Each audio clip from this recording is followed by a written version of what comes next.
Good afternoon, everyone, and welcome to our training webinar on customer lists and reporting. Thank you so much for all being here.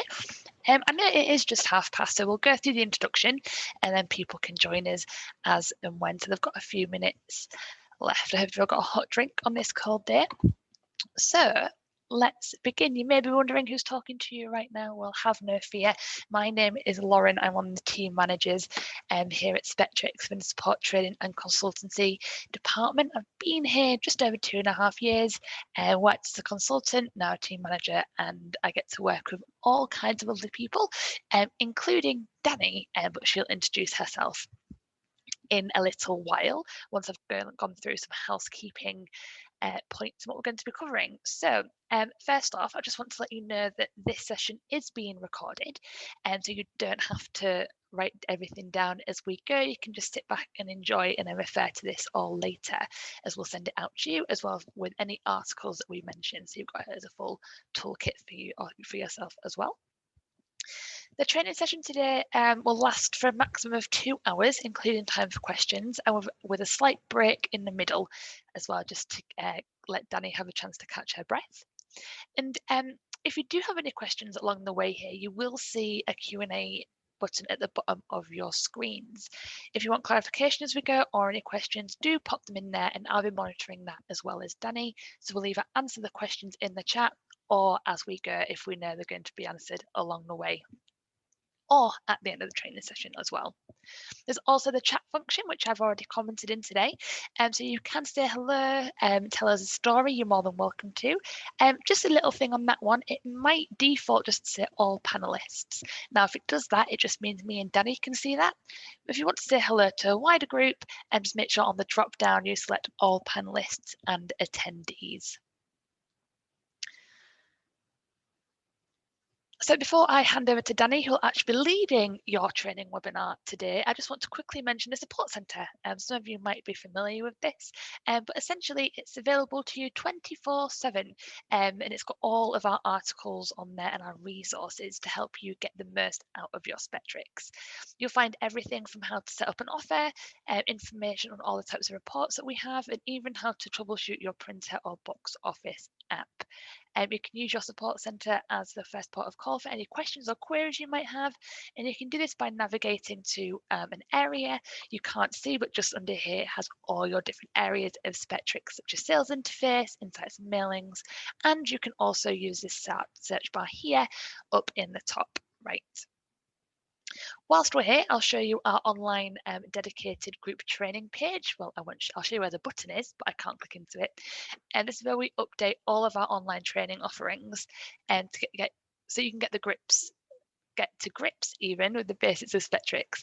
So do keep checking back here if you've missed any, and it'll always have our upcoming ones on there as well. And we also have our request training for one-on-one, seating plans, and so you can request a report. So do have a look on here and you might just find what you're looking for. One last thing from me today, and I just wanted to let you know about the action toolkit. So as well as sending you all the support articles that you'll need, I will also send you this toolkit, which is essentially a collection of resources designed to help you get the most out of your Spektrix system. And the toolkit, which looks like this, offers you practical and strategic tips, both with suggestions for beginners and for more experienced users as well. So this can take you through learning the basics, from putting through a transaction to learning about more in-depth reporting and multi-layer email automations as well. You can click through by navigating on the icons, and if at any point you get lost or want to go back to the beginning, just click the Spektrix banner in the bottom right-hand side there. We'll take now a sneak peek inside the toolkit. So this is one of our pages for programming. So we can see here on the left-hand side that you can complete a one-off ticket return. It's 2 minutes around. It's practical. It's a practical exercise, and there's also a show me how as well. So it's interactive. You can click around, jump around, and it will give you hopefully all the guidance you need with your time scale as well. So that is it from me. Danny, I will hand over to you. I'll leave this slide up, but if you want me to take it down, let me know. So yeah, Danny, over to you. Lovely, thanks, Lauren. I will. I'll do the admin bit of sharing the screen now, and I will show you a Spektrix, and then I will talk through what you can see at the moment, which is what is coming up in our session today. So let me do that. Lovely. So you should be able to see a Spektrix login screen. Snowing, of course, as always, kicks in at the beginning of December to make us feel a little bit festive. Whether or not Christmas is your bag, hopefully you'll be enjoying that too. So just to introduce myself, yes, my name's Danny. I'm one of the support and training consultants here at Spektrix. Time obviously is a very strange concept to all of us at the moment with the year that we've had, but I can't quite believe I have been at Spektrix nearly 2 years. Before that, I've worked in a few different jobs. I'm a semi-professional singer. I've worked as a holiday rep in Austria and in Lapland, but also was previously at the Nuffield Theatre in Southampton as the press and marketing officer there. So did used to use the Spektrix system there. Lots and lots of time spent in customer lists and reporting in particular. So have a little bit of a background in that, as well as all of the training that we've of course done for everybody over the past couple of years that I've been with the business. So just a little bit of a recap about what we will be covering today. So in this session, we'll be looking at running reports in Spektrix, outputting them in different formats and all of that kind of thing. I'll speak to you a little bit about the differences between report types and what that means. We'll have a look at setting up report schedules, which is the way that you can automate the sending of reports to certain people, certain stakeholders, and so on. We'll then have a look at understanding some customer list logic, kind of how to piece together that kind of thing at the same time, of course, as building customer lists. And I'll go through all of the things that you can do with customer lists too. I'm going to briefly touch on setting up customer list schedules, which both allow you to automate the sending of customer lists to people, but also allow you to do some automated emails as well. There is going to be more about that in our other session, our sort of companion session to this one, which is digital and email automation, which you can find out a little bit more about on the support centre. We've got that coming up, in fact, in 2 days' time. So on Thursday, the 10th of December, 10:30 to 12:30, you'll be able to sign up to that one, and that's going to cover a lot more about actually building email campaigns as well as sending things automatically with customer list schedules. So they're not going to be a huge focus of the session today, but will be covered in lots and lots of detail in that session. Now, hopefully Lauren will be able to post the link directly to this page into the chat for you now. But just to let you know, we of course will be, we are recording this session. We'll be sending you out a recording of it later, so you can follow up as you need to. Listening to it over and over again, should you like. But we will also be sending, when we send that to you, the sort of rundown of all of the support centre articles here that will be relevant to all of the stuff that we'll be covering today.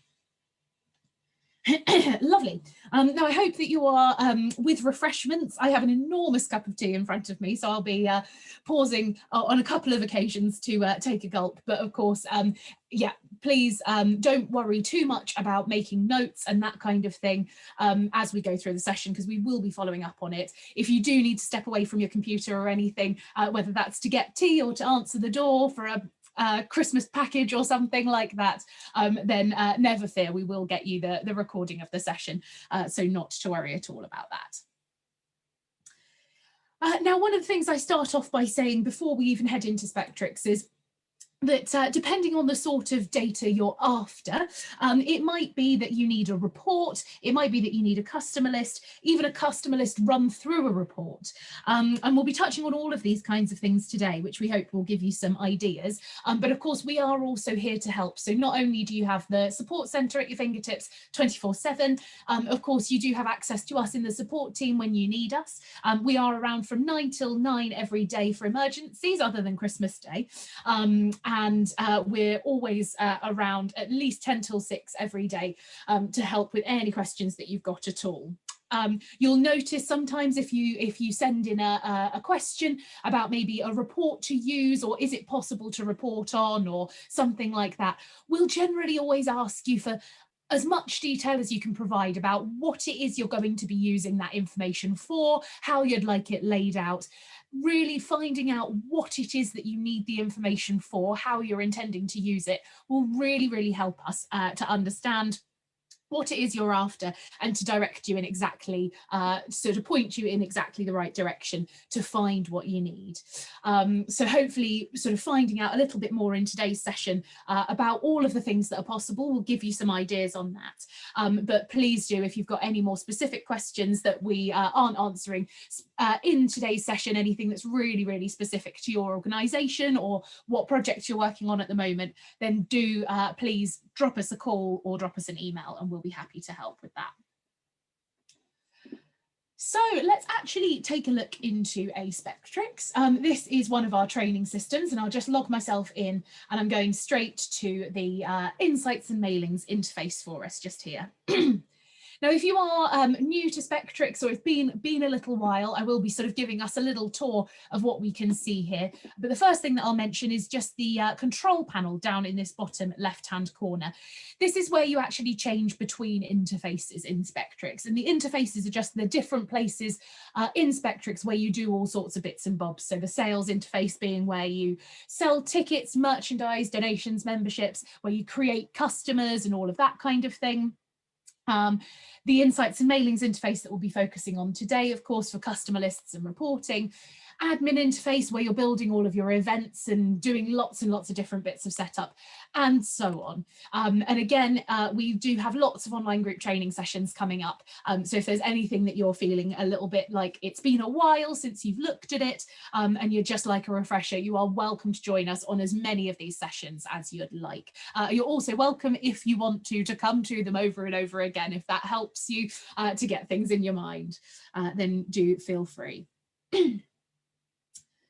So where we have landed here in the Insights and Mailings interface, this is the Report Explorer, and we will be focusing on reports for the start of the session today. So just to give you a little tour of what we can see here, when we come to the Report Explorer, this is where we'll see all of our reports that are in our system. Of course, because Spektrix is, you access it with your browser, and it is a shared system between all of you in your organisation, you'll be able to see lots and lots of things here, which is going to be very similar to what your colleagues can see too, with a couple of caveats to that, which I'll come on to a bit later.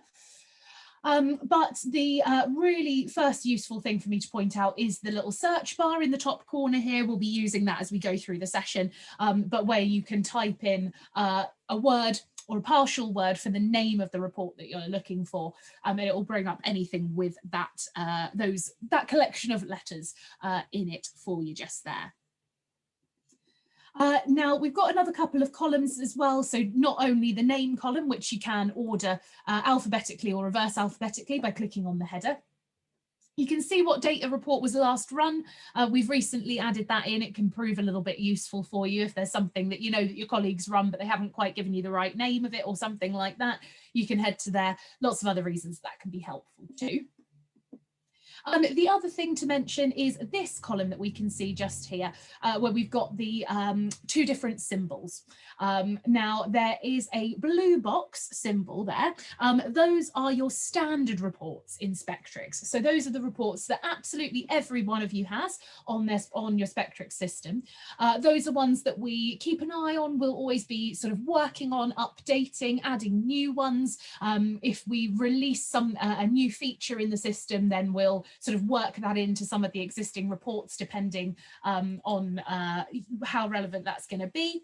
And actually what I'll do is I'll just take a look in the support centre.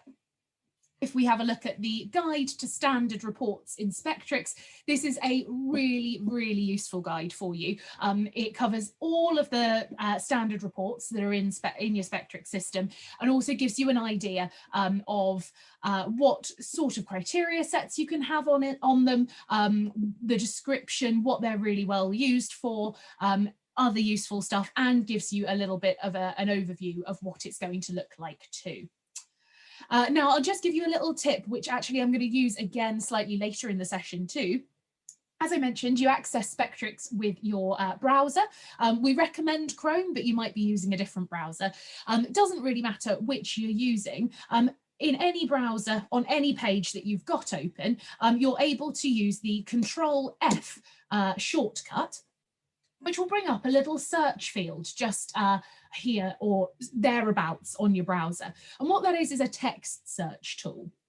So that can be really useful, especially with this guide. If we were to type in payments or payment, then we can see all of the times that that word is mentioned on our on this page. So we'd be able to sort of have a little look through. It's a really good way of working out what report might be a good one for you. You can see, you can kind of scroll through all of the references to the word payment that are on the page, find out a little bit more, and you might then see a little overview of what that report's going to look like. So that's really useful, and I'll show you a couple of more uses for that Control F feature in a little bit as well as we go through the session. Now you'll notice that there's another type of symbol in this column, and that is a piece of paper with some squiggles on it. Those are the custom reports in your system. So part and parcel of you having a Spektrix, not only do you have all of the Spektrix features that you've got in your view just here, and access to us in the support team and all of this kind of thing, but we also do build you custom reports and seating plans as and when you need them. We've got our little request report tab on the support center just here. We will always be more than happy to talk to you about anything that we can help you with in terms of building custom reports. So if there's anything that you're hoping to report on, that it's just, you know, whether that's something that you want built totally from scratch, we can do that for you. If it's a little tweak to an existing report, like an extra column added in an existing standard report, all of that kind of thing, we'd be more than happy to discuss that with you, get a report request form in from you, and get to work on. Absolutely anything we can do to help you streamline your processes, that's like our favorite thing to do. So anything that we can do to help you in that regard. We certainly wouldn't want you to be, you know, on a daily basis running this report and that report and this report, and then running them in different formats and putting them all into an Excel and doing some calculations on them yourself and then sending them off to somebody. Any process that you might be going through that sounds even vaguely similar to that, where you think surely this could be easier, please let us know, and we'll be more than happy to work with you on sort of putting that together. If that's a couple of different reports that do lots of things automatically for you, just laying the information out in a different, more digestible way, please do let us know and we can have a chat. Now, the other thing that I wanted to mention at this point in the session was the report type column. Now, I could talk about this for ages, but I promise I won't. We will get on to actually running some reports in a moment. But the reason I like to cover it is that the difference between report types, even if you don't have absolutely all of the detail on exactly what this means, but basically it means the way that the data comes out of the report in its rawest, most raw form. So not the nice PDF, but the like actual kind of information that comes right out of the system for you. And depending on how that information comes out, depends on exactly what report type it is, and that can lead some of the figures in there to be a certain way, really. So ultimately, it's thinking about the way that the raw data is laid out, as if it was like an Excel spreadsheet. Now, there's lots of different report types. The ones that you'll see the most commonly are things like sales reports, analysis reports, accounting reports. Now, all of these report types effectively output a row in a spreadsheet for a different sort of thing. So just as a little example, a sales report would give you a row per seat that you've sold. So you'd get a row for A1, a row for A2, a row for A3. And it would tell you like the status of the seat, whether it was sold or something like that. Now that's different to an accounting report, for example, which would instead give you a row per action in a transaction. So you'll get a row for a ticket sale, a row for a payment, a row for a delivery option, a row for a commission. it's totally different raw data, even though they're sort of looking at the same sort of thing. And the reason that we like to mention that in sessions like this is that just to bear in mind that that can be a reason that you might see slightly different figures in slightly different report types, depending on what ones you've picked and what data the report is actually looking at for you. And of course, if you've ever got any questions about that, if you're sort of looking at two different reports side by side and they don't seem to match up as you expect them to, please do let us know and we will happily sort of have a little unpick of that for you, explain what it is that the reports are looking at that might make those figures slightly different. They'll always be right. It just depends on making sure that you're looking at exactly the information that you want to be looking at to see what's going on there. Great, so I'm going to take a sip of tea and then we will start having a look at running some reports in Spektrix. Lovely. So I'm going to take an event sales report, detailed as my first example of just running a report in Spektrix. I really like this report. It's a really handy one. I must say I haven't run it on the instance that I'm planning to run it on for a while, so I hope that we will get some good data out of it just here. But this is going to be my example just as a really nice, useful report. It's one of my favourites, actually, because, of course, we work at Spektrix. Of course, we have favourite reports. So we will give a little run of this just to have a look at actually just the basics of running a report in Spektrix. So this is the one that we're going to run, the event sales report detailed. So I'm going to pop a little click on the plus button here.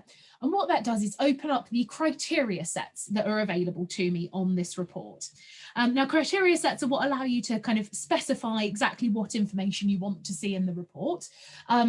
There are, on this report, you can see some ones with a little blue box symbol just next to them. Those are the ones that come as standard with this report, so things that you'll likely be wanting to run this report on. But we will be looking in a few moments' time at actually building our own criteria sets, so we can really, really drill down on the information that you want to be pulling into your report. But for the moment, I am going to run the event sales report detailed on a specific event instance. Just a little reminder or an introduction to those of you who aren't so familiar with that terminology. In Spektrix, we have events and we have event instances. So, for example, the event would be Aladdin. And the event instance is the sort of specific performance. So that's going to be the 7 o'clock performance on the 19th of December. So that's the difference between the two. The event is effectively the umbrella that the instances sit under. And in this case, I want to run this report for a specific performance, a specific event instance. So I'm going to click the little play button there, sorry. And that will bring us up with our criteria set ready for us to fill in with exactly what event instance we want to look at. And to do that, I'm going to click the little pencil. And this is where I get brought up my event instances picker. And this is it looks the same in other places that it appears in Spektrix as well. So you might be familiar with it already. You'll certainly learn to recognize it if it's not too familiar to you, as it does pop up in lots of different places whenever you need to pick an instance, basically.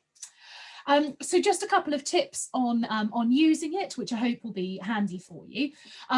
There is, of course, a name search, and as with all sorts of name searches in Spektrix, it is a partial word search. So if I was to type in DIN, for example, and then filter, it's going to find any events where it's got that part of the word in, so the DIN from Aladdin there. You've also got the starting between and function there. So if you weren't quite sure, you couldn't remember what 2018's Christmas show was called, but you could make a guess that it was probably sometime in December. You could look for any instances that were in December and remind yourself that way, for example. And there is a little tick box here for whether you want to just see live instances or if you want to see your archived ones as well. Now, archiving event instances is something that we just recommend that you do, really just so things are nice and tidy on your system. So you can archive old event instances that have passed, and really that just means they won't show up in the very first view that you get here, just so things aren't super cluttered with, you know, events that happened way back in sort of 2015 or something, that they're not showing up whenever you want to run a quick report or something like that. And if you untick the only live instances box just there, this list will populate with all of the instances that you've ever had on your system, whether you've archived them or whether they're still live. So you see, we can go back to 2015 instances there, should we need to. And of course, if you have come over from a different system, whether that's recently or a long time ago, then of course we will have imported lots of the data from your previous system in here as well. So you will see some of your old instances there to be able to report on them in Spektrix too. Now I'm going to just pop in Aladdin again into my search just here. And the specific instance that I'm looking at for this report is going to be Saturday, the 19th of December, 2020 at 1900. So in order to select that one as the instance I want to run the report on, I can give it a click, use the little arrow at the top just there to move it over to my selected event instances. Now, if I wanted to run this report on multiple instances, or any time you're in the event instances picker and you want to move them over, move multiple instances over, there are a couple of little shortcuts that you can use to do that. Of course, you could click each one that you want to move over and manually sort of select and move it in that way. But actually, there are some better ways to do that.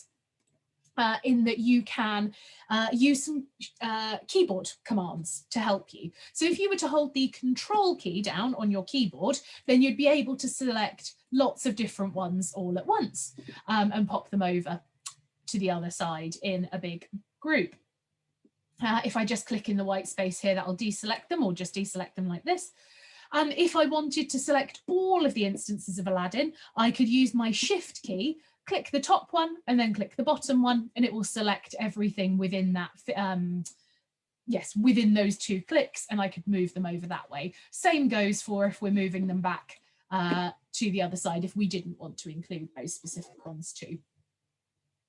So just a couple of little tips there, which I hope will be handy for you. Now I've got the instance that I want to run this report on over on this side of the page. I'm going to click OK. And then that is ready in my criteria set, so I am ready to run my report.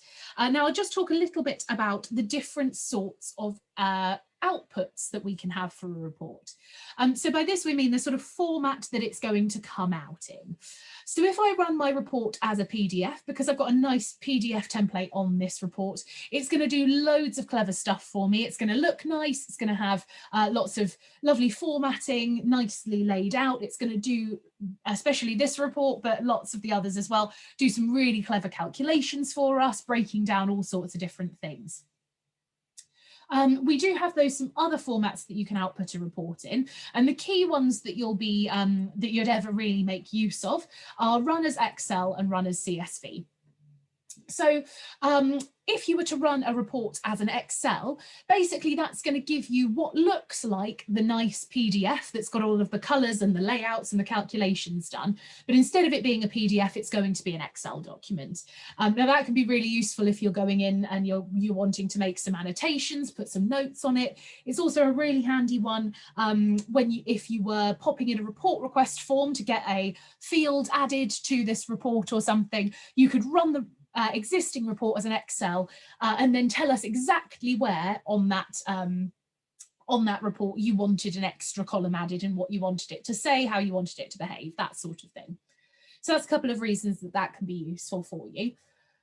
The other way that you can run them, that it can also be useful in certain contexts, is to run a report as a CSV. So that's a comma separated values file, basically an Excel file, but it's not going to have any of the clever calculations done. That's about the rawest way that you can get the data out that's actually readable. So that's coming back to what I was saying about the report types, where you kind of get a row per thing in a Excel file. That's the equivalent. It's a CSV report there. So it's not going to be doing some very clever things for you, but depending on what you're after, it can be really useful to give you even more detail. Now, running a report like this as a CSV isn't going to give us anything particularly useful, and I'll show you that in a second, in fact. But if you were, say, running a payments report, then running one of those as a CSV can be really useful, because it comes with some additional information in there that could be really useful. So some extra bits and bobs that can help you troubleshoot payments and that kind of thing. So that's a bit of a breakdown of the key ones that you'd be using as your outputs for reports and why they might be useful. I'm going to run this report as a PDF though, so we can see what it looks like. And I'm also going to run it as as a CSV as well, just so you can see exactly what I mean when I say what I say. Oh, in fact, clicked the wrong thing there, didn't I? So let's just go back and do that again and let those run for a second. Here we go. Let's just run that as a CSV.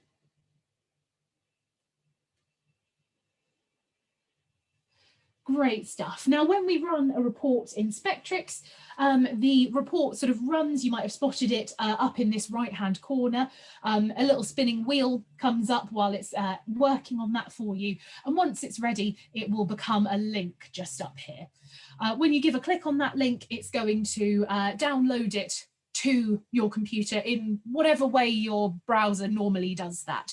So it might be that it asks you to decide where you save it. It might be just that it goes down into your downloads folder, however, but that's what's happening just there. So I'm just going to download both of those and open them up so we can have a look.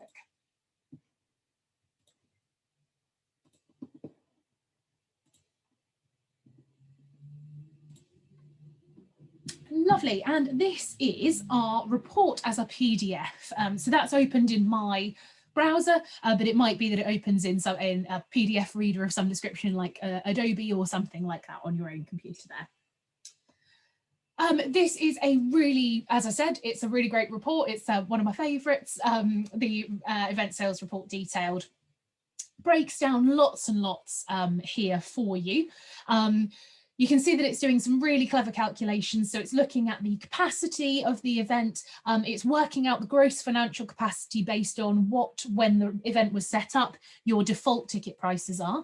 So giving you a little calculation about that. And then breaking down all sorts of useful stuff, telling you about how many you've sold, how many you have reserved, available and locked. It's a handy one because it does give you a breakdown of a summary excluding and including reserves, which can be very useful, so reporting to certain stakeholders. Certain, if a manager is asking you, or a head honcho of some description is asking you, oh, well, how many are we expecting to sell? You can have a little forecast with this report in that way.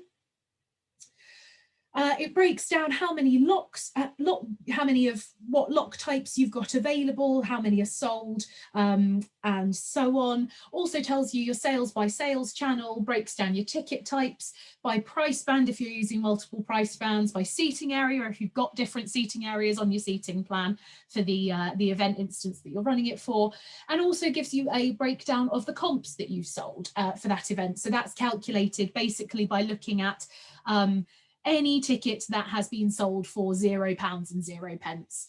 It will break down there and give you a bit of an idea of how many of those you've sold.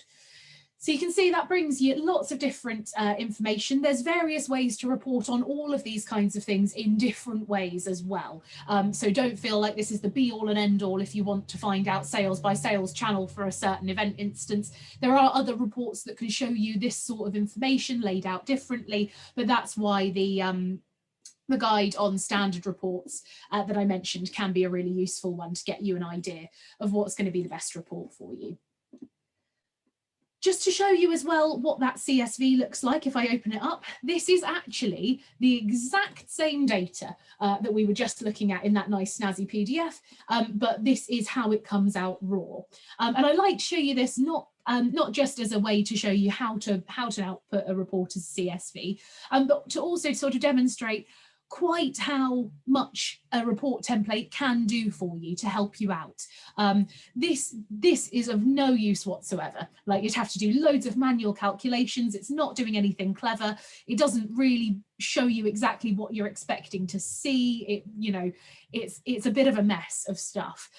But by asking us or having us turn what could be some raw data like this into a lovely formatted report, obviously that can save you loads and loads of time, as well as having something really lovely to lovely, easy to read, where all calculations are done for you as needed. So I would really encourage you, if you're ever faced, if you're regularly running anything that's a bit confusing, complicated as a CSV like this, please do let us know, and we can certainly do our best to give you a hand to kind of streamline that process a little bit.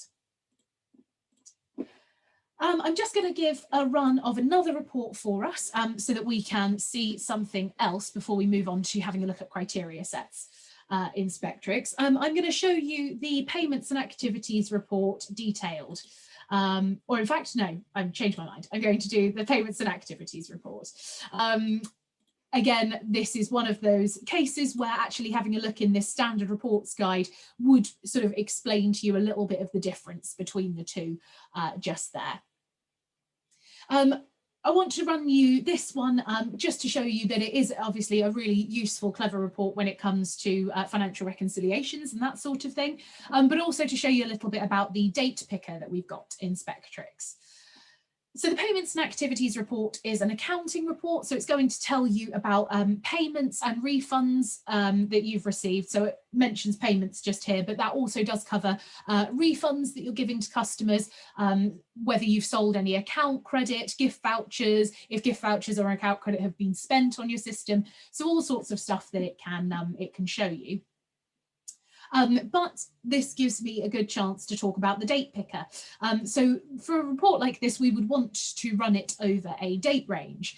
So date transaction confirmed. So looking at exactly when the payment or refund was made, for example. Now, if I press the little play button here to open this criteria setup, you can see that we have our date picker. So I'd just like to mention a few of the really clever things that a date picker can do in Spektrix. The date picker is the same basically wherever abouts you are in the system. So they all work the same, whether it's a criteria set on a report or whether it's in a segment in a customer list that we'll look at in a bit. They all work the same. So I just wanted to show you. Now, if we use this drop down just here, we can see that we've got some predefined date ranges that you can just pick nice and simply. So that saves you from too much fuss. Just nice and quickly, you can go, I want to look at all the payments that I've taken this month. If we give it a click, then you can see that that will show us exactly the date range that we would be looking at if we were to use it. You can see we've got this next and last of various different date ranges here, including financial quarter and financial year. You can actually set your own financial quarter, your own financial year in the back end of your Spektrix system. So if you are, say, an educational organisation where your financial year doesn't run the sort of, April to March like it does for lots of people, but actually you run academic year, you can amend that in the back end of your system so that these respond appropriately as well. You can see then that we've got things like today, tomorrow and yesterday as dynamic date ranges just there. And we've also got the relative date range picker just here. So you saw when I clicked this month that, of course, this month is December.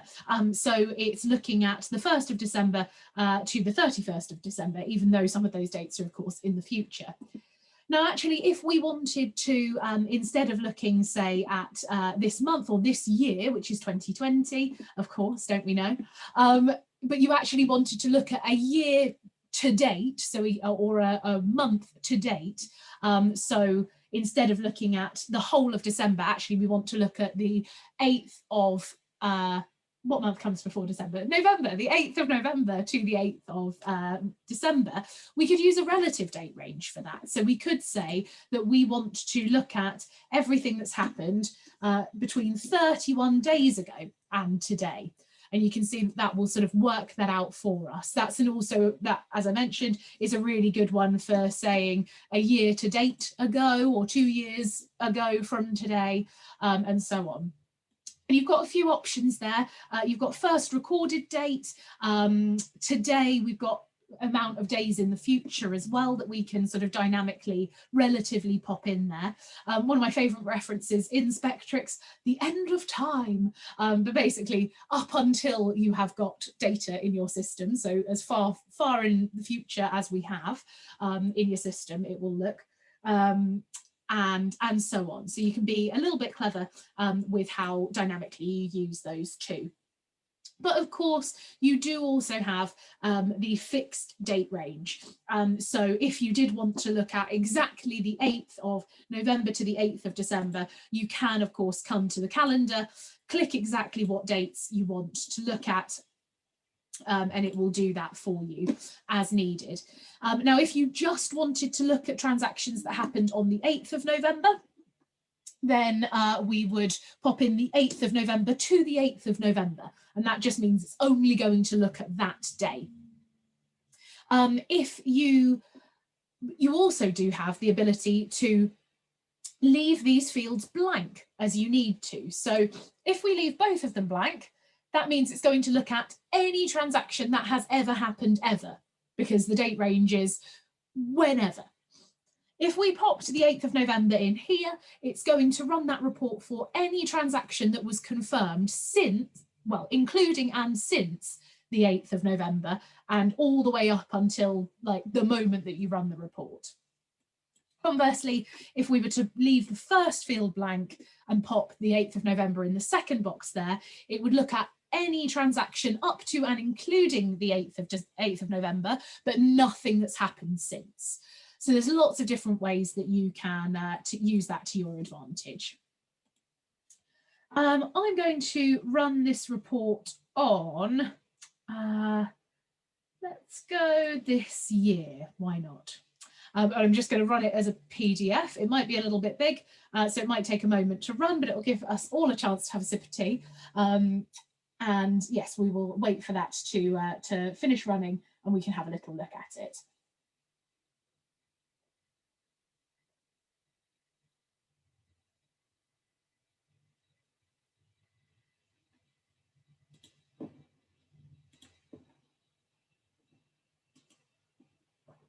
Great stuff. So I'm not going to go through in huge detail exactly what this report is showing us and everything. I'll let you run your own, as it will make a lot more sense when you're actually looking at it on your own system in terms of what you're seeing. But payments and activities report is a really handy one because it shows you all of the payment types that you have had in and out, and how much you've had in and out of each of those. So that's your integrated payment types like cash, card and chip and pin, but then all of your custom payment types and custom refund types as well. We'll give you a breakdown of the types of card that have been used. Continuous authority is if you've got auto-renewable memberships, you'd see that there. Moto payments are ones that are made, in fact, that's interesting. Yes, Moto payments, ones that are made over the phone, and you've got web ones broken down just there as well. You can find out a little bit about account credits and gift vouchers, deposits that have been going in and out of your system.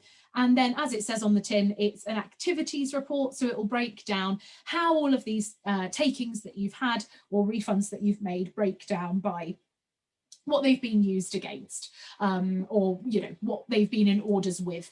So things like people paying for delivery methods, for different events and that kind of thing, but also merchandise sales. We've got donations, memberships, and so on. Great. I will now move on to having a look at actually building our own criteria sets on reports. So we will have a look at that. Now I'm going to use the donations report as my example for this. So you can see when I open that up that I've got two criteria sets ready to use. They're out of the box ones, those standard ones for us there. So I could run my donations report looking at fund and transaction date. Fund, for those of you who don't know the terminology so well, a fund in Spektrix is basically the pot that the money is going into when it's taken as a donation in your system, so what it's for really, and transaction date, of course, the date that the donation was made. So I can say that I want to look at donations to a certain fund on over a certain date range, or I can say that I just want to look at donations that were made over a certain time frame. Now, what if that's not enough for me? What if yes, I want to say that I want to look at just one fund and I want to look at just a specific date range, but I only want to see donations that were over £100. So at the moment, I can't do that with either of these criteria sets. I'd have to kind of manually filter through. And obviously we don't want to be doing that. So what we can do is use a different criteria set. So we're going to build a new one so that we can specify amount, fund and transaction date when we look at the output of this report. Now this new criteria set button will only show for you if you have Insights and Mailings admin user on your Spektrix user account. If you don't see that button when you're looking at a report, then that would be something that somebody within your organisation who's got access to the settings interface and can change your user permissions would need to change for you, obviously subject to that being all right within your organisation for you to have those permissions just there. I'm going to click on that new criteria set button and we can see what comes up. Now, the very first thing that I'm going to do is give my criteria set a name. Any field that we see with a red beam down the side of it in Spektrix means that it is required. So we do have to give our criteria set a name. And I'm all about, and you'll hear me say it a few more times, I'm all about good naming conventions. As I've said before, you do share your Spektrix system with all of the other people in your organisation. And at the moment, that's particularly important to have really good naming conventions, just because, of course, we know that people are in and out a little bit more than usual. You might not be working in the same physical space as your colleagues, how you used to be. So anything that you can do to help each other out by making things really exactly what they say on the tin, so that you've all got the best chance of using everything really nicely, the better. So the criteria set that I'm going to put together, I'm going to call by amount, if I could spell, by amount, fund, and transaction date. That is going to do what it says on the tin. So what we're going to do is build our criteria set so that we're ready to specify all of this information when we run our report. Now, I'll give you a little not very well kept secret. You'll see often come up this only show commonly used criteria box. It's a bit of a red herring, I must admit. At some point very early in Spektrix time, it was decided which the common ones were, and that's about it, really. It's not dynamic. It's not about the ones that you use the most often. So if you're ever struggling to find something that you want to specify in this report, or in any report, any time you have a criteria picker like this, do give it an untick so that you get more options appear. Now we're looking at this donations report, so we're going to want to use things from this donations wrapper to specify, because obviously we can't run a donations report on merchandise, that just doesn't make any sense. So I'm going to open this bubble up just here, and this is where we see our metrics. So all of these different things that have got a little outline here, all of these are metrics in the system. So they're all bits of data that are in your system that you can use to specify things. So in this case, we're going to be specifying certain things that we want to be certain of when we're running the report, but we're going to look at metrics when it comes to customer lists in a little bit as well. This is where I'm going to come back to that really handy Control F keyboard command where we can do a text search. Now, all of these metrics are laid out in alphabetical order, but sometimes it can just be hard to see the wood from the trees. And I promise all of us in the support team use this, I would say, at least once or twice a day, if not more, to find what we're looking for on a page. So it doesn't matter how familiar you are, this is still a really, really useful little keyboard shortcut. If I type in amount, it's just going to highlight where those words are on the screen, and that's really handy. So I want in my criteria set to be able to say that I want to see donations of over £100. That's all I want to see. I don't want to see anything that was less than that. Now, if I pick up amount and drag it to my drop criteria here, then you can see that we get our field there that's ready to fill in.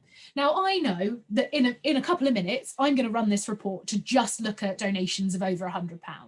But I want this to be really flexible for my colleagues, and I don't want them to sort of trip up or have to, undo what I've done to get what they need. So I'm going to leave this blank.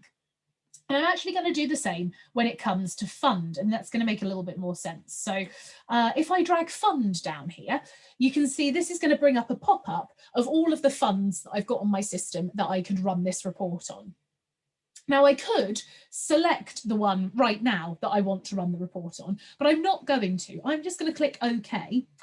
And that's going to bring the metric into my criteria set, but I haven't specified anything yet. And again, that's really just so that we can build it so that it's as easy to use for the person who comes next, so that they don't have to kind of take out anything that I've done previously or anything like that. I also want to run this report by over a certain date range. So I'm going to use date transaction confirmed for that and drag that in as an and as well. So now I've kind of stacked this up so that I can specify all of the things that I said that I'm going to specify.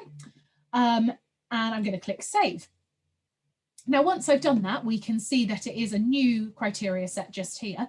And now when I click the play button, that's where I can determine exactly what I would like to see in this report based on all of these metrics.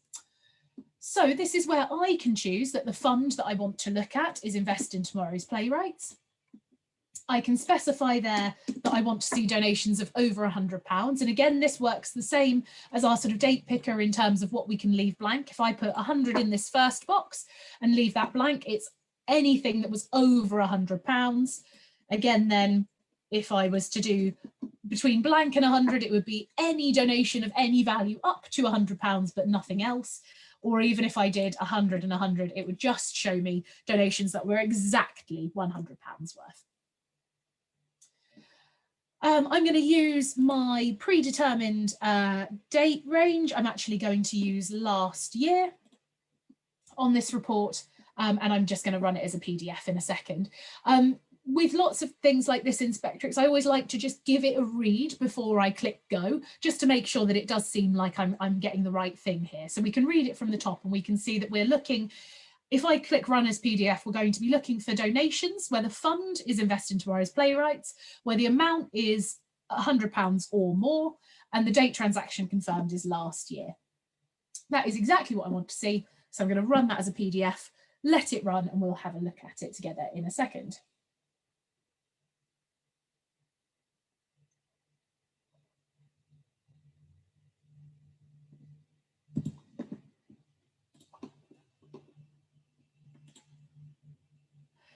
Great stuff. So this was just an example of a report that's about donations that we could run. We can see here that it's looking at donations. All of these donations you can see are in 2019. You might spot as well there that this line at the top says between the 4th of the 1st and the 28th of the 11th, 2019.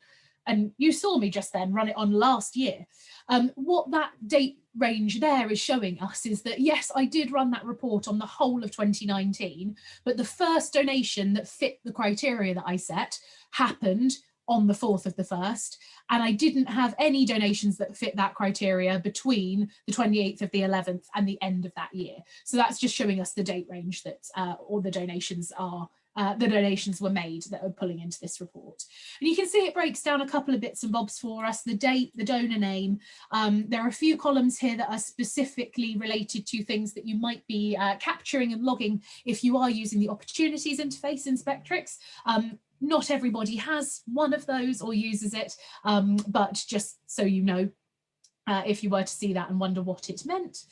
So there's a little bit about that. We can also see exactly how much the donations were worth and whether we could gift aid claim them. Now, again, as I said a little bit earlier, there are so many ways to report on things in Spektrix. There are other reports, like this is not the be all and end all of donations reports, it's just an example for you. So if you were wanting to know how much you had taken in donations last year that you could claim gift aid on, this wouldn't be the report for you, because you can see that it doesn't sort of filter them out, it doesn't total all of that for you, but there are other reports that would be way more suitable for reporting like that. Similarly, if you wanted to see actually the cumulative value of all of those donations, there'd be other reports that you can do that with. And again, coming to this guide on the support centre can really help you with that, but also getting in contact with us for us to suggest what report you might be looking for is also a great shout on that. I'm very quickly going to show us one more criteria set, which is going to be on the ticket sales analysis report, just because there are some ideas that I'm going to use here that will be useful for you to know when we come to building customer lists in a short while. So ticket sales analysis, same thing, where we've got some pre-built criteria sets, but none of them allow me to look at exactly what I want to look at in the example that I'm about to do. So my example is that I would like to find out some information about the ticket sales that I've had last year, but I only want to look at a certain genre of performance. So I don't want to look at everything. I don't want to have to go through manually my event picker and sort of find all of the things that I remember being contemporary drama shows. What I've got in my system is a setup where we use an event attribute to, when we set my events up, say what sort of event it is. And because we're doing that, it means that we can use that in a report criteria set as well. So if I just fill in the name just here, then we can see a bit more about what I mean. Right. So because this is a ticket sales analysis report, I'm going to be using things from the tickets wrapper, metrics from here. I mentioned that I want to run it, so look at events that happened within a certain date range. So I'm going to use instance date, and I can find that, in fact, by going like this, because I can't remember what it looks like. Where are we? Oh, we've got to come into the event instances wrapper first, that's why. So because we're specifying something about the event instance date, we need to be in the event instances wrapper. I'll just search for it there. We're going to use date. The difference, just very quickly, the difference between date and start date is the date of the instance itself. The start date will only look at events where they had a run of instances starting from a certain point. That wasn't wholly relevant, not very well explained, so my apologies, but it just flagged in my head there. Now I mentioned genre. I am using an event attribute to determine the genre of my performances. So that means that when I set up my events in Spektrix, one of the fields that I have to fill in is to tell Spektrix what genre of event it is. And now this might be something that you have set up already. If you have something like on your website, a search function for your events that allows customers on your website to say, I'd just like to know about musicals, please. If you're doing something like that, you probably are using event attributes to capture genre and that sort of thing. So just as a little example. But if I pull down event attributes just here, we can see that I've got a variety of different ones. So I'm collecting things like what season my events are in, what genre they are in, and some other things as well. Now, if I hit genre just here, then I have a field that I can fill in. Now, Again, I could select contemporary drama from this list because I know that I'm about to run that report looking at contemporary drama, but I'm not going to. I'm going to leave it blank so that the next person who comes along will have a nice, easy job of what they want to run this criteria on as well. If I hit OK just there, then it's the same idea here. We're stacking up things that we can specify about what I want to pull into this report. And I'm giving myself the opportunity to look at event instances that took place within a certain date range, where I'm going to say what the genre is as well. I'm just going to click save, and then we're ready to run it. So we click the little play button again, and we can fill things in. So I can look at last year and click the pencil, and that's where I can fill in my, actually specify the genre that I want to look at. So I'm going to say contemporary drama and click OK. That gets it into my criteria set, so I'm ready to hit run as PDF to see a report on the ticket sales analysis report based on just the contemporary drama instances that I had last year.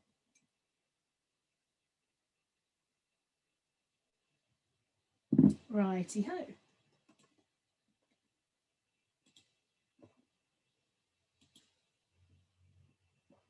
Great, and this is the ticket sales analysis report. Again, I'm not going to go through this in too much detail. I'll let you have a little look at and see how useful bits and bobs of it are for you. But we can see that we get a breakdown about sort of where the customers have been booking their tickets, what delivery methods they've chosen, what sales operators sold them, web of course being any sales that have happened over your website, what ticket types people are buying, the price band breakdown. And then also shows you, this is now a list of all of the events that I had that happened last year that were contemporary drama. And it shows me overall how much I took on that sort of event and how many tickets I sold, but also breaks down how much each of those took. So that's the sort of thing that we can achieve by using criteria sets to specify exactly what information we want to see in our report. And you saw when I was sort of muddling about with popping the criteria sets together, you've got lots and lots of things that you can build criteria sets around. So we can, if we're running a ticket sales analysis report, we've got all of these things in a tickets wrapper that we can specify about the sorts of tickets we want to see. Similarly with the donations, with all sorts of other bits and bobs as well. So there's lots and lots of opportunity to really, really hone in on exactly what information you want to pull through to your reports. Now I'm just going to take a couple of moments to talk to you about report schedules, and then we will have a very, very brief pause before we head on to talk about customer lists. So report schedules, let's click on this tab just here. So as I mentioned in the intro to the session, we're going to look at report schedules. They are a way that you can automate the sending of reports to stakeholders, to anybody that you like. Basically, it's a really great way to automate a process that would otherwise be manual for you, to save you time and help out your colleagues and other key stakeholders as well. So this could be used, for example, to send weekly sales reports to your senior managers. It could be sending daily sales reports to external promoters. As you can see an example just there, a weekly report sent to your development team. Or the example that I'm going to use is sending your finance team a daily payment and activities report, so that it's there in their inbox, ready for daily reconciliation when they start work the following day, for example. So let's go through that process. Now, if I want to add a new report schedule, I can click the add button just here, and we can get on our merry way. So we've got two parts to the process of setting up a report schedule. We have the basic details, and then we specify what reports we want to send. So actually on this first page, all we're doing is saying how often we want Spektrix to send the things inside it. And again, good naming conventions so that everybody can see really nice and easily, nothing cryptic, all very self-explanatory in terms of name of what this report schedule is doing. It is sending daily finance reports. You've also got the description field there. That's just an internal one for you. When you're looking in this interface, you can put a little bit more information there for your colleagues so that they know exactly what this is doing. We're going to look at this runner's schedule button. So when we give that a click, that's what's going to instigate this set of reports running on the regular, if you like. So this will default to today as the run from date, but you could set that in the future if you wanted to, if you didn't want it to start quite yet. If it's a New Year's resolution for you, for example, you could put it as the 1st of January if you wanted. Terrible example, my apologies. We've then got a run until field. Now, something like daily finance reports, you're never going to want those to stop once you've started them up. So you can leave it blank and they'll just run ad infinitum. For a different example, though, where I said about sending daily sales reports to external promoters, that's a really good use of this run until field. If you know that they're due to come in June and you would like this, that, you know, you obviously once they've been, they don't need to get daily sales reports from you anymore. You could say that the end date on this schedule is the 1st of June, and then they won't get them from there. Saves them from having to email you to say, could you stop sending the reports, and then you having to come in and sort it out. So that can just be handy for that. You can decide how often the reports send. So you've got a few options just there, and the one that we're going to choose for this one is daily, and that's where we're going to say that we want it to run every day, and we can also choose the daily frequency. Now, runs once at can be a handy one for you. That's where you could say, I want it to run at 10 o'clock in the morning, please. But for something like this that's going to be used internally for you, runs before 8 o'clock is just fine.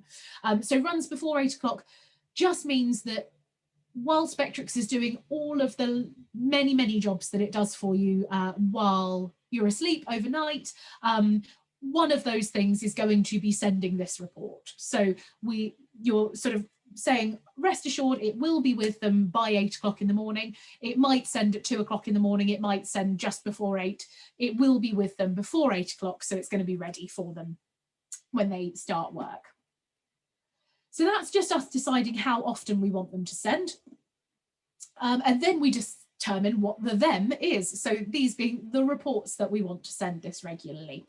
And that's where we can add as many different reports on as many different criteria sets as we would like to this schedule. So the example I'm using is a daily payments and activities report detailed, but we could send a variety of different payments reports, or a variety of different reports that the finance team would find useful, all by just popping them in on this tab just here. So we click add report, and then we get brought up with our mini report explorer just here.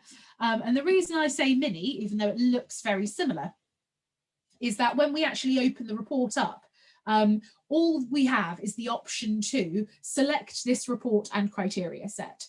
So that's fine for me right now, because I want to send this report looking at a certain date range every day, and the date range being yesterday. But if I needed to specify something else, if I needed to say payments that were made with this tax code or with this account code or something like that, and I didn't have the criteria set ready, I would unfortunately have to cancel what I'm doing right now, go to the regular report explorer, set my criteria sets up, and then come back here. I'm going to select this report and criteria set, and then I just have the last couple of bits to fill in. So all of these come with a little hover button, so we can see exactly what what I need to put in each of them. Now the name, again, nice and clear naming conventions, daily P&A detailed, like that. Email to, this is where I can put in the email addresses, and if I want to add more than one, then I can separate them with a comma. So I'm going to pop mine in just there. Oh, except I can't spell at all, of course. And then, yes, if I wanted to put Lauren in as well, then I would just simply need to comma separate the email addresses. And spell them correctly is really important. There. Custom subject, this is the subject that the email that is going to be delivered to these to the email addresses is going to have. If we don't fill it in, it will take it from this name field, but we can pop that in however we like. We then get the option whether we're going to deliver it as an attachment or as a link. If we ask for it to be delivered as an attachment, it's going to send an email to myself and Lauren tomorrow morning that says that, that has the report attached as a PDF. If I chose link, what that would do instead is to send us an email that says your report is ready, click here to access it. And when I click here, then I would have to log in to Spektrix before it starts downloading for me. So that's a good way of sending reports that have sort of confidential customer information in them, ones that you wouldn't want to just sort of send out and about. It's the most secure way of getting that sort of secure information over to people. We can choose the file format that we want to send it in as well. So those ones that we've met before just there. If I click next, this is the last part. This is where we actually fill in the criteria set that I picked just a moment ago. So for a daily report like this is a really good chance to use one of these predetermined date fields, and I'm going to use yesterday. So of course, yesterday is the 7th.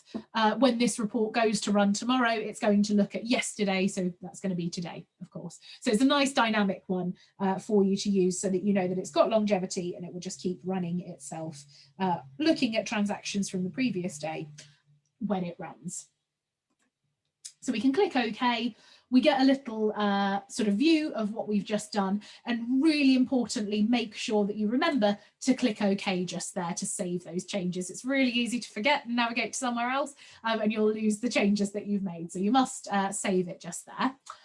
And looking then at the report schedules that we've got, we can see that it's appeared just here, the daily finance reports I've just set up. I could delete it entirely, just stop it from going completely, but I could also click edit, tweak how often it goes. We can tweak the reports, tweak the criteria set, add more reports, change what email addresses it's going to, all sorts. So once you're set up, you can still do lots to sort of streamline that process even further. Great, so I hope that that's useful stuff so far. We haven't had any questions, so I do hope that you can hear me and I'm not just sitting in my room and talking to myself, but I will just put myself on mute while I grab another big glass of water, but please, if you do have any questions, do pop them in the Q&A, and we'll be very happy to answer those, and we'll start talking about customer lists in just a couple of moments.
Okie dokie, so we haven't had any questions come up in the Q&A, so I will continue and talk a little bit about customer lists. I'm going to be really annoying, and just because that's annoying me, so I'm just going to download and save that report so that it goes away from the top corner of my screen, because it's just annoying me being up there.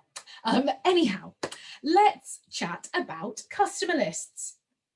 So I'm going to come into the customer lists tab here in the Insights and Mailings interface, and we can start having a look at customer lists. So this is the customer list explorer that we see just here. We are going to have a look around here, and then I'll start to actually piece together a customer list so that we can start to have a look at how to build them.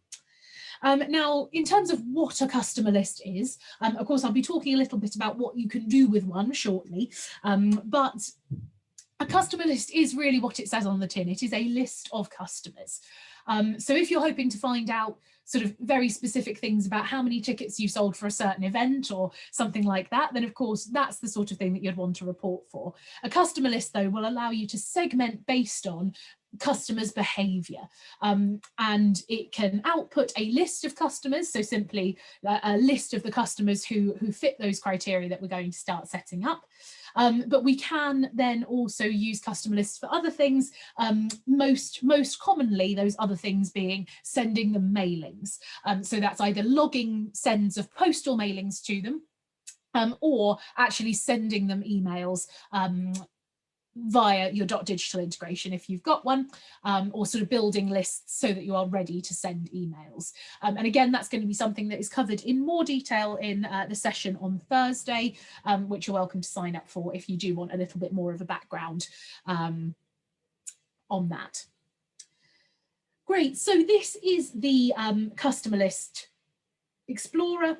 We've got a search function again that's going to give us the chance to type what we want in there to find customer lists with a certain name, and we can see there that we've got name and description, the date that it was last modified, so the last change that was made to it, and who did that as well. Something I realised I forgot to mention when we were in the Report Explorer, you can set up folders. That doesn't block any reports from being used by anybody else, but it just means that if you are in the development team, you can click here and you can see the reports that you most commonly use, save you having to search for them. Similarly with customer lists, you can set up new folders.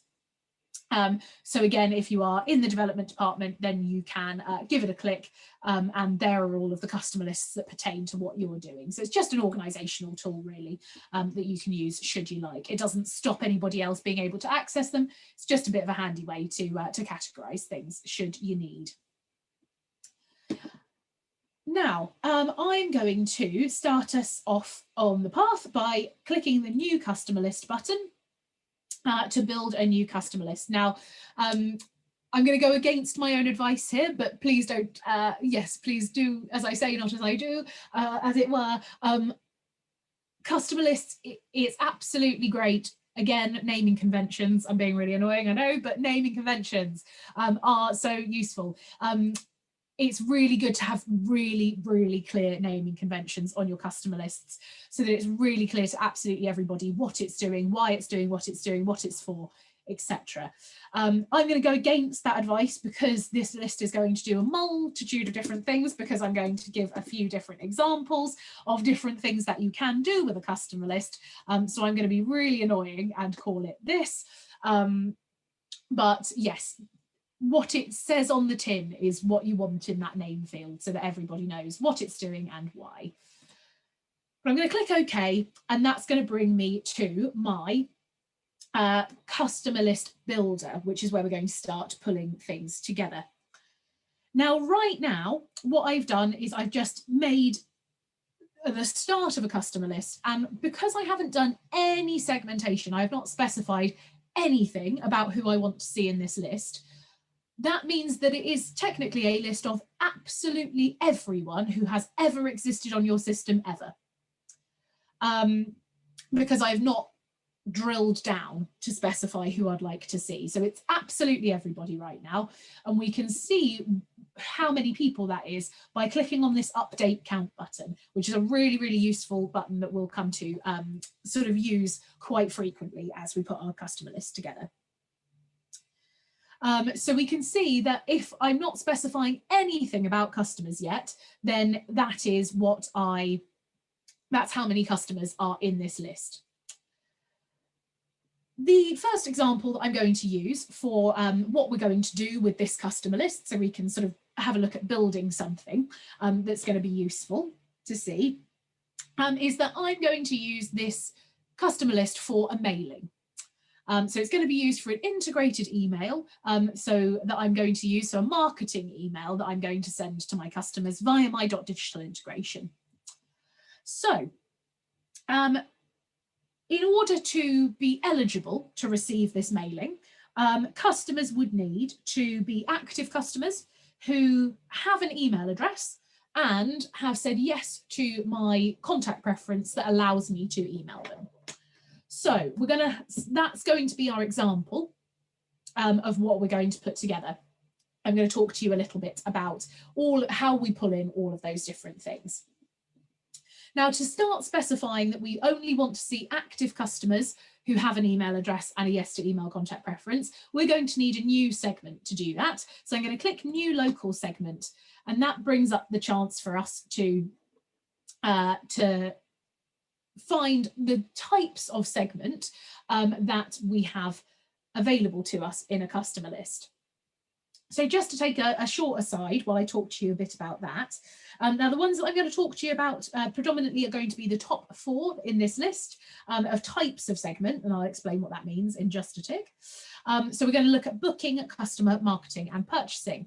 The ones that come further down on this list, all of these ones from here onwards, these are all specifically related to if you are using the opportunities interface on your Spektrix system. That doesn't apply to everybody, so not all of you will see those options that come up there. We do have some, we're running all of these sorts of training sessions regularly, and we do have training sessions coming up on fundraising, the opportunities interface, what all of that means and everything. So I will leave talking about those for today. And if you want any more information, then you're very welcome to join us on some more specific training about those. But I am going to talk about these top 4 because those are common to absolutely everybody in this session today. Now, to talk a little bit about what I mean by type of segment. In a customer list, we are specifying the customers that we want to see based on their behaviour. And that can be all sorts of different things that we can segment based on. And there really is a multitude of things that you can specify about people. You can stack them as you need to be super, super, super specific about exactly who you want to look for. So when we say types of segment, what we mean is that we can segment customers based on their attendance, for example, in a booking segment. So that's where we could say, I would like to find customers who have attended 3 times in the past year, or customers who attended that instance of Aladdin and that instance of Six and that instance of Hamilton. We can say, I want to find people who've been to more than 3 contemporary drama shows in the last 2 years, that kind of thing. So that's all about customers based on what they've booked for, what they're attending, that sort of thing. We can also segment customers down based on things that are on their customer record, so their personal details. So that allows us to find customers, say, who live in a certain postcode district, who have an email address, who have said yes to an email contact preference. You might see where I'm going with this one. Who have a certain tag, yes, for some examples, but we'll look at those in a bit more detail in a second. So basically anything about the customer that lives on the customer record, you can segment on in a customer segment. Marketing segments are really handy. They allow you to segment customers based on the way that they have interacted with your mailings / been sent your mailings. So because a majority of you will be sending your marketing emails through your Spektrix.digital integration, all of the emails that you send to customers via that method, as well as things like automated emails via Spektrix, pre and post show emails, that sort of thing.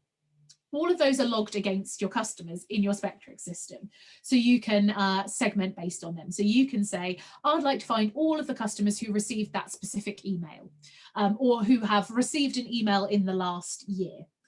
You can also then dig down even deeper into that by specifying that you want to see customers who actually interacted with the email, or exclude them based on that as well. So you could say, I only want to see customers who have clicked a link in an email this year. Or I want to find the customers who received that specific email and clicked that specific link. All sorts of things that you can do like that with a marketing segment.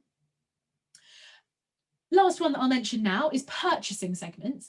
Purchasing segments let you specify things about what a customer has bought over time. So they're slightly different to booking segments, because a booking segment is looking at the events that customers attended and that sort of thing. A purchasing segment is more specific than that. It's looking actually at the transactional history of your customers. So it's a purchasing segment where instead of just being able to say, I want to find people who came to the Snow Queen, you would say, I want to find anyone who ever had a ticket for the Snow Queen. So purchasing segments are the ones that are really useful if you're looking at finding out who booked a ticket for a certain thing, regardless of whether it was subsequently returned because of cancellation or something like that. You can also in a purchasing segment find out things like how much a customer has donated over time. So you can specify that. So you can say, I'd only like to look at customers who have cumulatively over the last year donated more than £100. I want to find customers who purchased a membership of any type at any point in the past, that sort of thing. So all sorts that you can do with purchasing segments where you can really drill down into the customer's purchasing history. A really good way as well to see how much they're spending. So you can say, I would like to, because I'm doing a membership drive, I would like to find all customers who've spent over £100 with us this year or last year, because they'd be a good candidate for a potential to be a member, for example.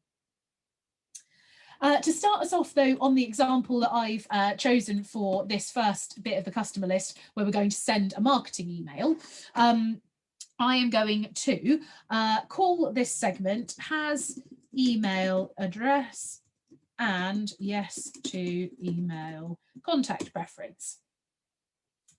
So that is telling us what it says on the tin.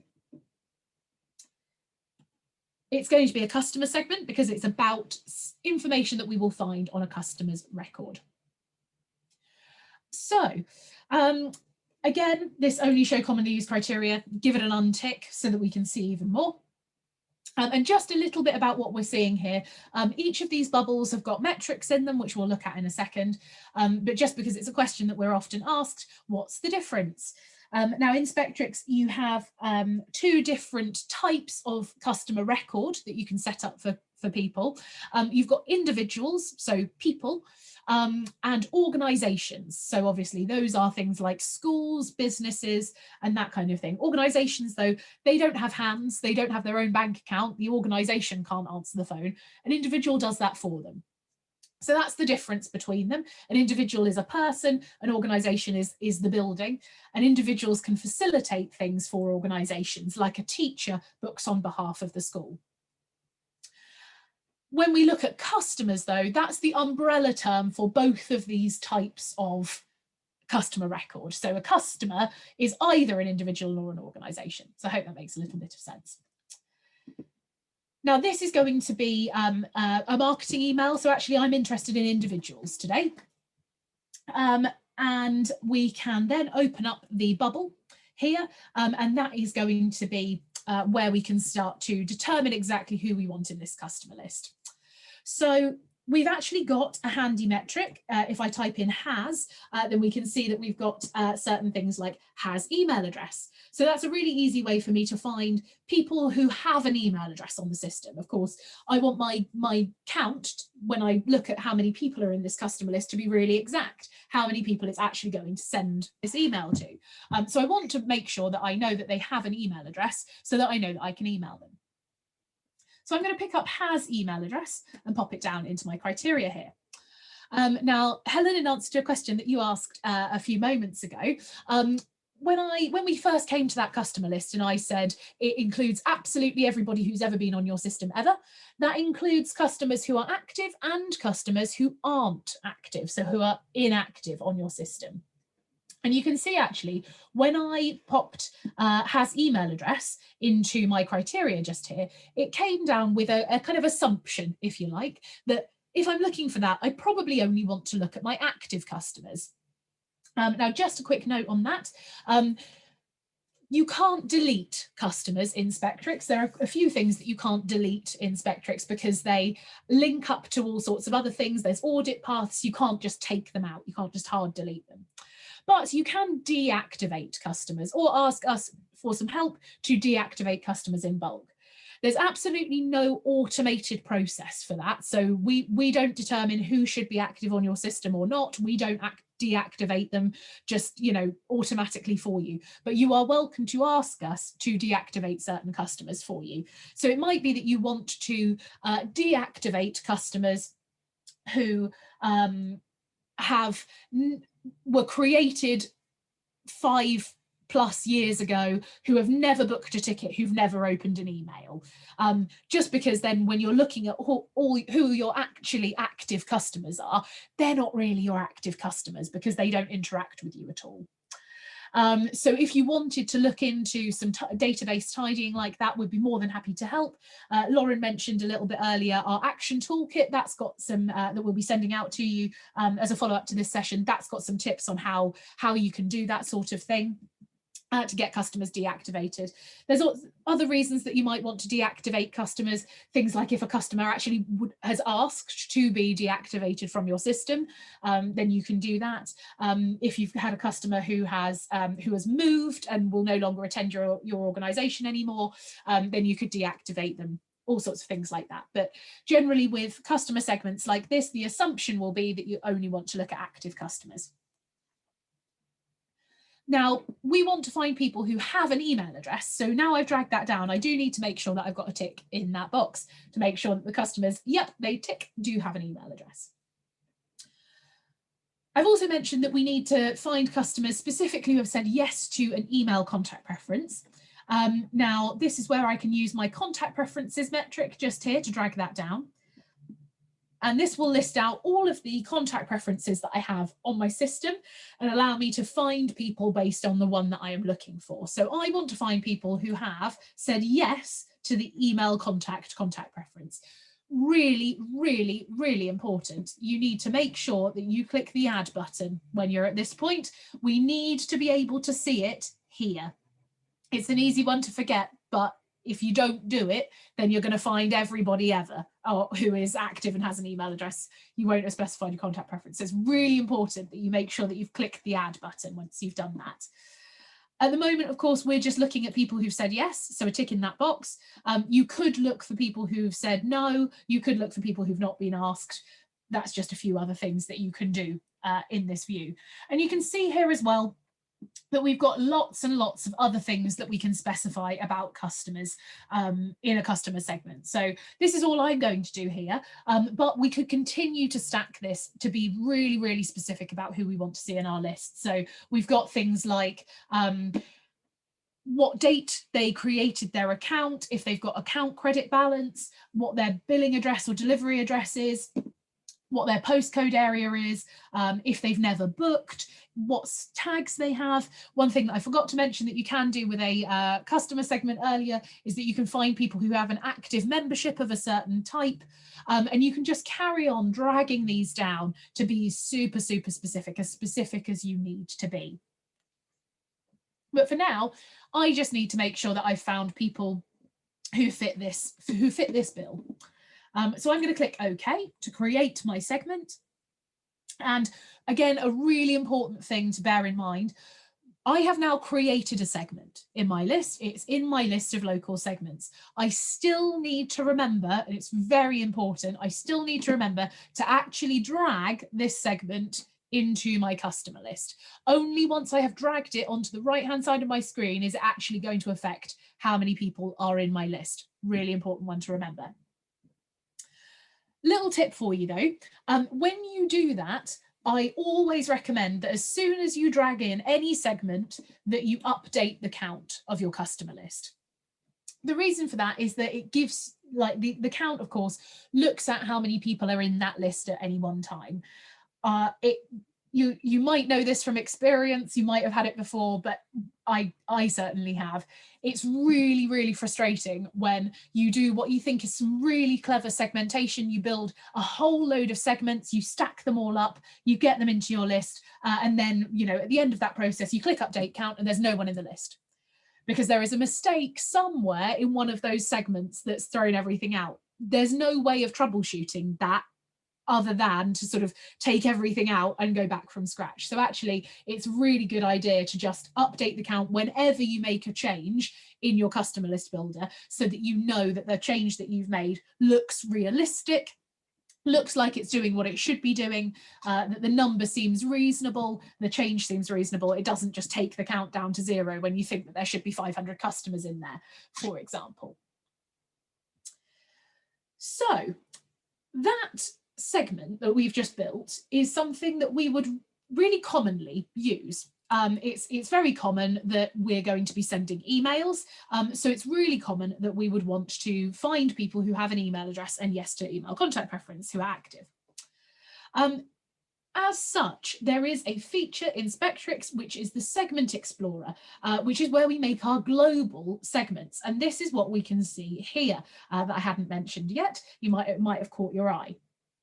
Now, what these are in the Segment Explorer is what we call global segments. So they are segments that you have pre-built because you're going to use them so often. So to save you time, to save accidental hiccups because you're going to be using them so often, it's a really good idea to make things like this one into a global segment. We're going to use it all the time. We're going to use it so often that it would be great if we didn't have to go through all of those clicks every time. All we need to do is, instead of creating a new one, we just find this pre-built one that has email and yes to email. Done. That's all I need to do instead of going through that process. Now, we build global segments in the Segment Explorer just here. So this is a list of my global segments. They are accessible to everybody who's using my Insights and Mailings interface. And again, these are the ones that you use so commonly that it's really useful to have them to hand. So we very often at my organisation want to email our access customers or exclude them from a mailing because we're going to send them a separate one. Similarly, I want to be able to really quickly find customers who are tagged as being a board member in my system so that I can exclude them from marketing emails because they don't want to hear it. I often like to send emails to customers who live close by, so I've found them here, so on and so forth. You can create whatever new local segments you like. You can folder them up as needed as well. The thing to bear in mind, though, is that if you come in here, if you edit a global segment, it will change how that segment behaves absolutely everywhere that it is being used. So it's very important to bear that in mind. Now, you can see when we click on a certain segment, we can see what it does. We can see a little bit just in an audit trail about when it was created and when it was, you'd see here if it had been amended at any point, you'd see it in there. But the really useful one is usages in customer lists. So if I was to change this has email and yes to email segment, if I was to add something in to this global segment, it would affect how that segment behaves in every single one of those lists. So you just need to be careful about editing global segments because they will change the behavior of those global segments anywhere that they're being used. But they are really, really handy. Now, that kind of leads me on to talk a little bit about customer list logic. I have a couple of things to say on that, which I hope you'll find really useful. I'll be the first to admit, when I mentioned earlier that I used to work at the Nuffield in Southampton, I built so many customer lists and I was always terrified about building customer lists. I always thought I'd do something wrong, or I couldn't piece the logic together, or something wouldn't work, or I'd send it to the wrong people or something like that. It was actually only when I came for training with Spektrix that I really actually sort of honed in on exactly what all of these logic things mean. And I had some tips on how to piece it together in a way that helped it make sense in my head. So that's what I'm hoping to do for you today. But obviously, any questions at all, please do pop them into the Q&A, or like obviously we can follow up with you separately in a call or a support ticket as you need. But in terms of customer list logic, I have a few top tips. The first tip that I'm going to talk about is to always build positively. So what I mean by this is we can see where I've dragged this segment in just here, we can see that there is a not box. And in fact, we can, yes, we'll talk about this in a bit more detail now. So the reason I say always build positively is because any segment that you ever drag into a customer list will have this not box. And if you tick that not box, it will exclude all of the people who fit these criteria from your customer list. So right now I'm looking at people who have an email and yes to email. And that count runs about 20,300 customers, I think, if I remember rightly. There we go. Now, if I tick the not box, that will find all of the customers who do not fit that criteria. So that's going to take this list down significantly because it's going to be looking at all the people who do not fit this criteria. Now, that's the reason that I always say, always build positively, because if you built this segment to say, does not have email and does not say yes to email, and that was what it was called, and then you click the not box, it would be very, very confusing because you'd get into double negative territory and it's not those people, and it gets very complicated.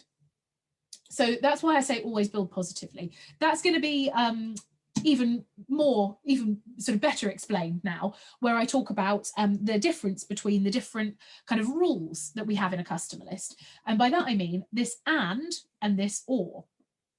So one of the examples that I said a moment ago was that I would maybe want to exclude my board members from an email because they don't want to receive my marketing stuff. I'm actually going to change my example ever so slightly. I'm going to exclude my current members from this email just because I'm pretty sure there's more of them on this system than there is board members. So I'm going to exclude my current members from this email because I'm going to email them separately, as my example.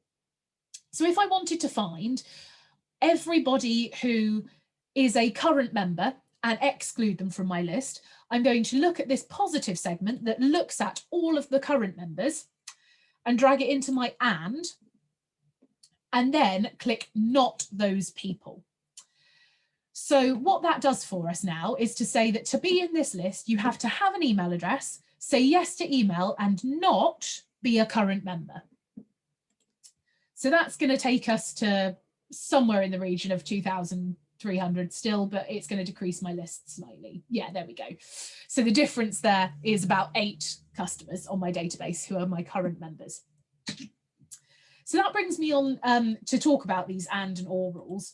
So if I don't have that ticked, if I say that you have to have an email and yes to email and be a current member, then that's going to really, really decrease the amount of people in my customer list, because to be in my list now, you have to fit all of these criteria. However, if I had dragged in current members as an or, that's different. That's going to increase the chance of people being in this list, because to be in this list now, you have to fit these criteria, or you can also fit these criteria if you like. So that is most logically gonna up the people in my list. So to recap on that one, if we use the and rule, it's likely going to decrease the amount of people in my list because it's not very likely, or it's less likely that you will fit all of the criteria that I'm specifying. But if we use the or rule, it's likely to increase the amount of people in my list because there's more things that you could have done that would get you into the list, as it were. And again, this is why it's really useful to build positively, because if we did want to exclude our current members from this list, that's where we can drag it in as an and then click not. Now, if we'd have created this members segment as not a member, then we'd drag it in and it would say and not a member, which actually means that they are members, and it gets really confusing really quickly because double negatives are a hellhole of a nightmare. So those are my 2 key tips about building segments positively and how you can use the and or in a customer list. Just very quickly, I'm also going to mention that you might have spotted up here that we've got a pre-filter and a main filter. Now, it really doesn't affect the way that the customer list works, but for me, I just use it like an organizational tool about the segmentation that I'm doing. So I like to look at it like the pre-filter is where I put the segments that say you're eligible to be in this list, i.e. you have an email and yes to email. And because I don't want any member to receive it, I'm going to exclude them. Then I'd come into the main filter where I'd know that everybody who'd reached this stage of my list has to have fit the criteria that I've already specified. But in my main filter, that's where I'm going to say, cool, I want to email people who are, who have booked for a certain thing and who have spent a certain amount of money and who've donated a certain value and all of this kind of thing. So just as a couple of examples on other different types of segment, I'm just going to fly through a couple for you before the end of the session.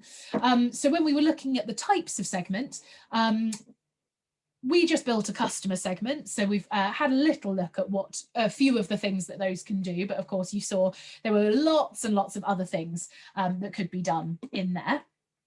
Let's look at a booking segment. And again, I'm going to be really horrible and do as I say, not as I do. I'm just going to call this booking segment because I haven't quite decided what example I'm going to give yet about what we're going to do in this booking segment. But if I click OK now, this opens up a booking segment for me. So again, this is where we can segment customers based on their booking behavior. So what events they've booked, and we're going to get some other things that we can specify in just a moment as well. So it's with one of these that I could specify things like, I would like to find customers who booked anything over a certain date range, or who booked certain you see this event attributes again. If you remember, that's where we got our genre from. So where we could find any customer who booked a contemporary drama show over a certain date range. But we can be even more specific. We can be vague. We can do lots of different things. You might have an event instance attribute that allows you to find up any of your access performances, so a performance that was signed or described or something. You could find customers who attended a specific event, so that's where we can drag down a specific event. So we could say just people who saw Aladdin, or just people who came to see Cats. I won't give any personal feelings about that in the training session, but you could, if you wanted to, see Cats, and then you could be in a segment about it. We can stack those up as needed as well. So if you wanted to say, I want to find people who came to this event, this event, this event, and this event, we could put them over if we wanted to. We can be really specific about exactly which instance we want. So if we were sending an email that was specifically about a performance, then we could pop it over and that sort of thing. So there's all sorts of things that we can do with booking segments. And not only do we have these options, but when we're using a booking segment, we get another page as well. So I'm going to look at people who booked Aladdin. But if I come to the next page, then I get all of these booking statistics that I can also tweak as I want to be super, super specific. So I can find people who are attending more than 2 instances of Aladdin. So if I wanted to find people who were coming to that same show more than once. So, you know, it might be a grandparent who's bringing 2 sets of children. Maybe I want to find them. I could say that I want to find people who have booked more than 6 tickets. I want to find people who are coming in different group sizes. I can look at the value of tickets booked. So I could say, I only want to see people who are coming to Aladdin who have spent over £60 on the process. How far they booked in advance, that can be a really useful one. Maybe when we're sort of doing a big job of upselling our Christmas shows next year, hopefully, that we would be able to do things like go back to our 2019 Christmas shows and say, find all of those people who booked really, really close to the event instance date and contact them and say, if you book further in advance this year, then you can have an offer. That sort of thing. We can specify what sales channel customers used or didn't use. We can opt to include reservations as well as just tickets in our segment, should we want to. And then we've got even the ability to include or exclude customers based on if they used a certain offer against the tickets. We can include or exclude based on the different ticket types. So we could say, I just want to find people who are booking adult tickets, or I just want to find my comps. And we can specify price band as well. So I just want to find my band A bookers, or I just want to find the people who booked band D last year and see if I can get them to book a different band this year, for example. So that's just a little bit about all of the different things that we can do in a booking segment. The one I'm going to do another example of just now is a purchasing segment. Just to show you inside of one of those, so we can see a little bit about what we can do in there. If I click OK. Now, purchasing segments allow you to extract customers based on things that they have done in orders that they have placed with you. So that might be purchasing tickets, it might be that they have reservations, it might be that they've purchased merchandise items, that they've selected a certain delivery method, that they, and all sorts like that. So the ones that can be particularly useful in a purchasing segment are things like memberships, where instead of just finding in a customer segment members who are currently active, so somebody who has a membership sitting on their customer record at that moment, we could use a customer segment. So say Lauren is one of our gold members, I could use a customer segment to find all of my current gold members. I could use a purchasing segment though if I wanted to find anyone who has ever been a gold member who is not currently a member. That way I'd find out who has had a membership but who no longer has one, to see if I can win them back. Lots more that you can do in a membership with membership metrics in a purchasing segment. You can see just here, we can see if it was their first ever membership, we can segment based on expiry date, if they lapsed and then repurchased, how much they paid, if it's a renewal, when it was bought, all sorts of things like that. So lots and lots that you can do. And I would encourage you just to have a look around all of the things that you can pull out based on all sorts of different things in a purchasing segment. The example though that I wanted to give us quickly was a donations segment, because these are super, super handy.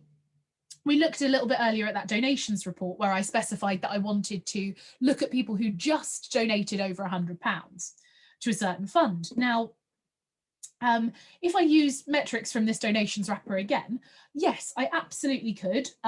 Let's go find anyone who over a certain date range made a donation.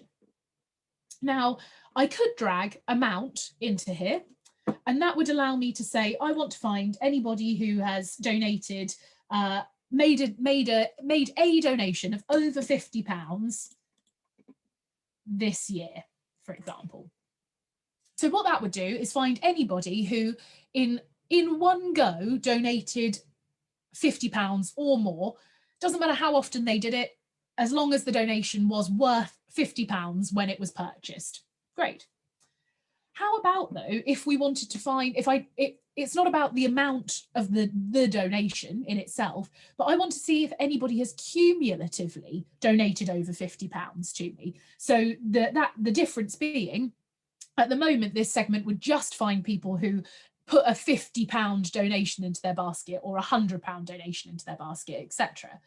But I want to find all of those people who've been giving to me incrementally, bit by bit. So, you know, £2 here, £10 there, £5 there. And overall, in the past year, have donated more than £50.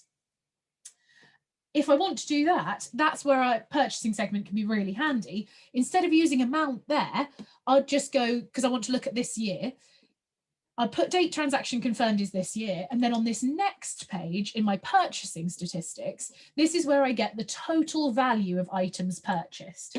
And that's where I can say £50. So now my segment can look at anybody who cumulatively in the last year has donated more than £50 to me. So it might be that it finds Lauren, who donated £50 one time to me on the 1st of January last year.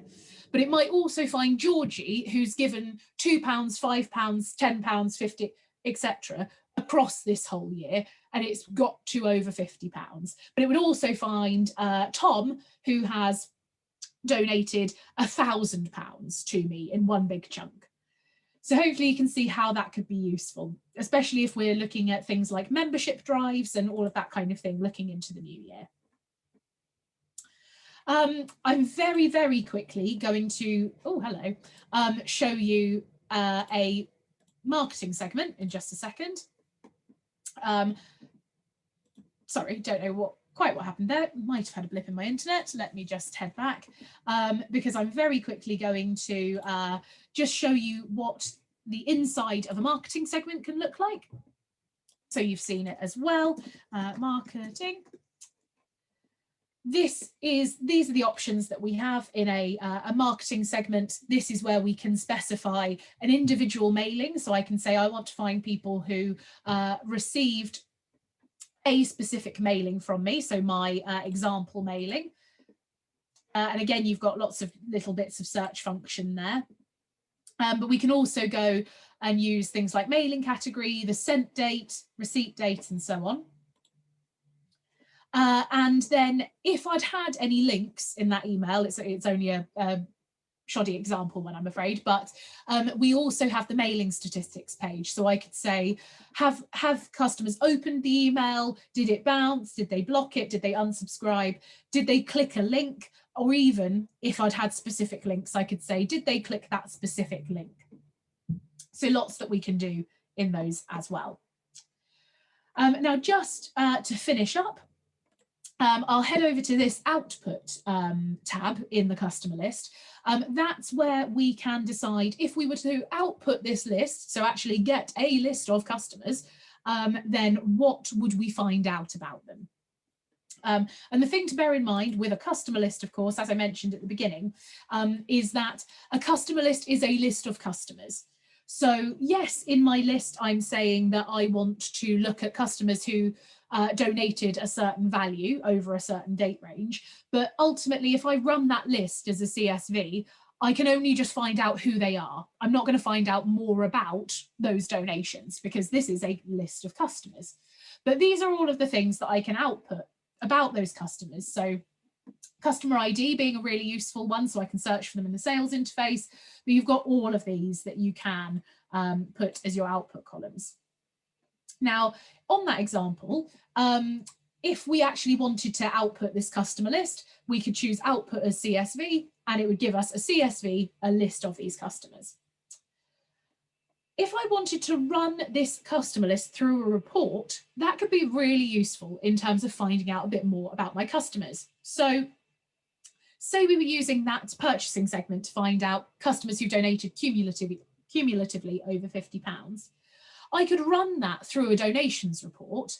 And by doing that, I would be saying to the report, not only do I want you to look at all the things I'm just specifying in the criteria set, but I only want you to look at customers who are in my customer list. So that would allow us to run a report based on just the customers who have donated cumulatively over £50 and find out a bit more.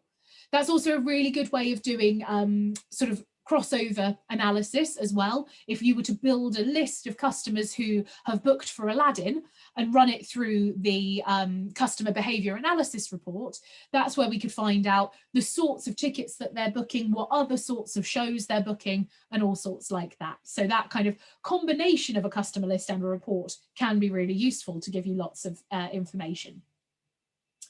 The other two that I will mention in this list just quickly for you as our actions here for our customer list is to use it in a standard mailing, and that means to log a postal mailing or a mailing that's not a marketing email through Spektrix, basically. So that's going to be your brochure sends or postcards, Christmas cards, that sort of thing. You want to log against them. And of course, as I said earlier, if you log a mailing against a customer in Spektrix, we can then segment on those people in a marketing segment. Last thing that I will mention for today is that the use in integrated email feature just there. So again, this is going to be covered in a bit more detail in the .digital session on Thursday for those of you who are interested. But this is the process that you would finalize the sending of a marketing email or an email through your .digital integration from Spektrix. So we would have built our customer list, done all of it, double checked it, made sure that we were absolutely happy with who was in it. We would then use an integrated email, and separate to this process, we would have designed the email in .digital, so it's ready there as well. And because you've heard it from me already, naming conventions are the best thing. My personal preference is to call the mailing campaign that you set up in .digital the same thing as you call your customer list and the same thing that you call your mailing. So if it is an e-shot about Pinocchio, it's called e-shot Pinocchio in .digital, the customer list is called e-shot Pinocchio, and the mailing is called e-shot Pinocchio. You give your mailing the name, as I mentioned.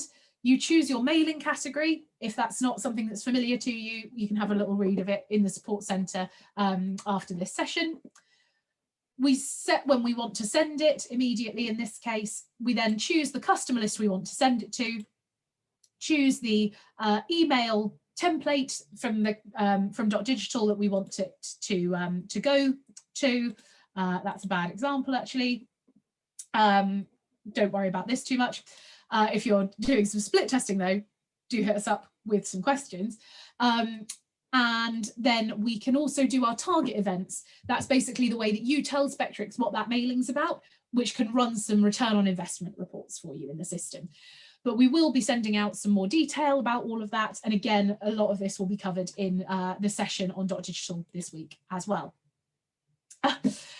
As always happens with me, because I just like talking, as you probably noticed, I have overrun by a minute, so apologies for holding you up for a mo. I hope that it's been really useful stuff for you. As I said, we will be following up with a recording of this session, as well as links to support centre guides about all of the things that I've mentioned.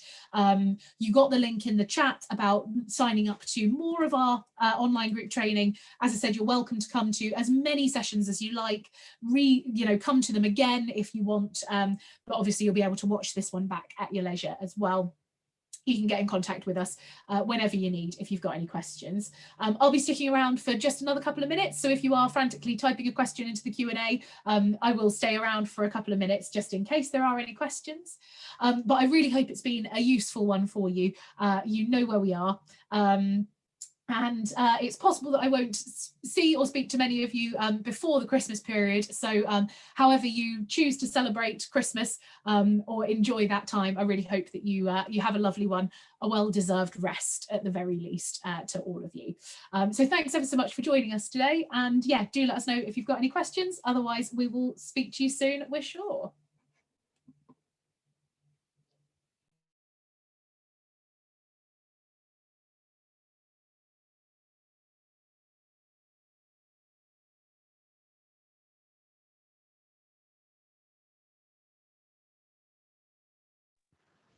Thanks, everyone. We'll leave it there. Thanks so much, Danny. As Danny mentioned, if you have any other questions, do contact us directly. But yeah, enjoy your Christmas period, and we will be on the email or phone if you need anything else. Thank you, Danny, and thank you for everyone attending today. Have a lovely rest of your evenings.